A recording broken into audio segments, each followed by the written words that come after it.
কাজটা দরকার। আমি নিজে সারা দেশের মতো চাঁদপুর জেলা শুরু হয়েছে ভূমি উন্নয়ন কর সেবা।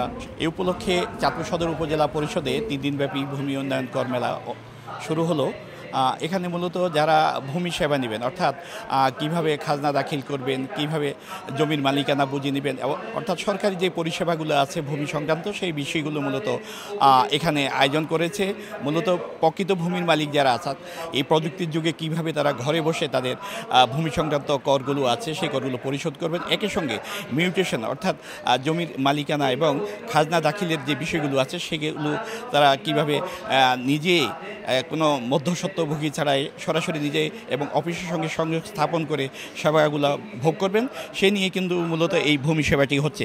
তো আমরা যদি বলতে চাই যে আজকে চাঁদপুরে যে ভূমি সেবা সপ্তাহটি হচ্ছে, সেখানে মূলত যে ভূমির মালিকরা আছে তারা আছেন এবং তাদেরকে সচেতন করতে মূলত জেলা প্রশাসনের সহযোগিতায় চাঁদপুর সদর উপজেলা পরিষদ সদর উপজেলা নির্বাহী কর্মকর্তা সেই আয়োজনটি করেছেন এবং এই আয়োজনের সঙ্গে কিন্তু যারা যুক্ত আছেন তারা এখন যারা ভূমির মালিক আছে তাদেরকে ধারণাটি দিচ্ছেন আসলে মূলত কোনো রকম হয়রানি ছাড়া, ঝক্কি ঝামেলা ছাড়া কীভাবে ভূমির মালিকানা তারা নিশ্চিত করতে পারবেন সেই বিষয়গুলোই মূলত আজকের এই ভূমি সেবা সপ্তাহের মূল লক্ষ্য। এবং এটি শুধু আজকে সীমাবদ্ধ থাকবে না, আগামী দুদিনও কিন্তু এই ধরনের ভূমি সেবা কার্যক্রম চলবে এবং এটি সাধারণ মানুষ কীভাবে পেতে পারে সেটি নিয়ে কিন্তু এই ধারণাটি দেওয়া হচ্ছে।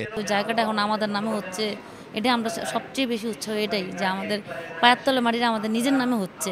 ভবিষ্যতে আমরা ভালো থাকবো এই জায়গা নিয়ে, এই আশা করি ওনার কাছে আমরা ডিসিশন বলবো। খুব সুন্দর কথা বলতে আছে, উপকার হইতে আছে, ভালো হইতে আছে, উপকারের জন্য বলতে আছে। আমরা খুব সুন্দর মতন নিজেরা সাবমিট করতে পারতেছি এবং খুব সুন্দর মতন সেবা পাচ্ছি। এখন যেহেতু আমরা এখানে চেষ্টা করতেছি মানুষ অফিসে না গিয়ে আপনাদের নিজের কাজটা নিজে করতে পারে, যেহেতু অনলাইনে আমাদের প্রতিটা অনলাইনেই দেওয়ার সুযোগ আছে, তা আপনারা কেন অফিসে যাবেন, কেন নিজেরটা নিজে দিবেন না? নিজেরটা নিজে দেওয়ার জন্যই আমরা চেষ্টা করব এবং নিজেরটা নিজে দিলে আর এখানে আর হয়রানি কেন, আপনারা কোনো রকমেরই কোনো বাধা থাকবে না। একজন মানুষ কিভাবে তার ভূমি সেবাটা দ্রুত সে ভূমি সেবাটা পাইতে পারে, এটা সহজীকরণ পদ্ধতিটা আমরা শিখিয়ে দিব। সে একটা নাম জানে কীভাবে তার ভূমি অফিসে, এসিলেন অফিসে অথবা তহসিল অফিসে না গিয়ে সে কীভাবে বাইরে থেকে একটা আবেদন করতে পারে নামজারির জন্য, সে কীভাবে ডিসিআর কাটতে পারে, সে কীভাবে বাইরে ঘরে বসে দাখিলা কাটতে পারে, এই সমস্ত পদ্ধতিগুলো আমার মানুষকে শিখিয়ে দিতেছে এখানে।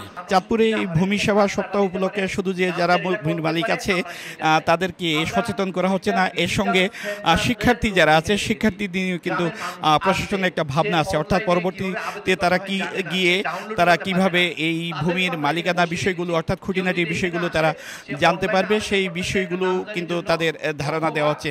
তো চাঁদপুরের জেলা প্রশাসক মোহাম্মদ মহসিনুদ্দিন জানিয়েছেন যে আসলে এই ভূমি সেবার মূল লক্ষ্যই হলো মূলত প্রকৃত ভূমির মালিক যারা আছে তারা যেন ভূমির মালিকানা একেবারে নিজের মতো করে পেতে পারেন, অর্থাৎ কোনো রকম ঝক্কি ঝামেলা অর্থাৎ মাঝে মধ্যে যে ঝামেলাগুলো হচ্ছে সেই ঝামেলাগুলো যেন তাদের পোহাতে না হয়, সেই জন্য তথ্য প্রযুক্তির যুগে ঘরে বসে সে শিক্ষিত হোক কিংবা অক্ষর জ্ঞান হোক, যেভাবে হোক তাকে যেন এই ভূমির মালিকানা নিশ্চিত করা যেতে পারে, সেই বিষয়গুলো মূলত এই 3 দিন ব্যাপী যে ভূমি সেবা সপ্তাহ শুরু হয়েছে চাঁদপুরে সেই সেবার লক্ষ্য। এটা নিজেরা যখন জানবে অন্যদের কাছে একটু জানাতে পারবে তারা যে আসলে এই মুহূর্তে ল্যান্ড ম্যানেজমেন্টের এই হলো প্রসেস।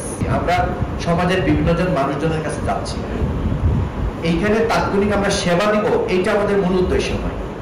আমাদের মূল উদ্দেশ্য হলো এই ভূমি সম্পর্কে মানুষের অনেক ভ্রান্ত ধারণা আছে, ভূমি সম্পর্কে ম্যানেজমেন্ট সম্পর্কে মানুষের মনের মধ্যে অনেক ভয় আছে, সেই ভয়টা আমরা দূর করতে চাই।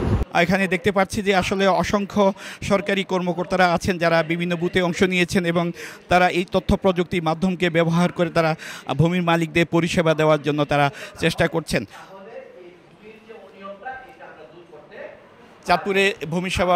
চাঁদপুরে ভূমি উন্নয়ন কর সেবা উপলক্ষে 3 দিনব্যাপী যে আয়োজন এই ছিল আমার কাছে তার সব শেষ। ফারুক আহমদ, সময় সংবাদ, চাঁদপুর।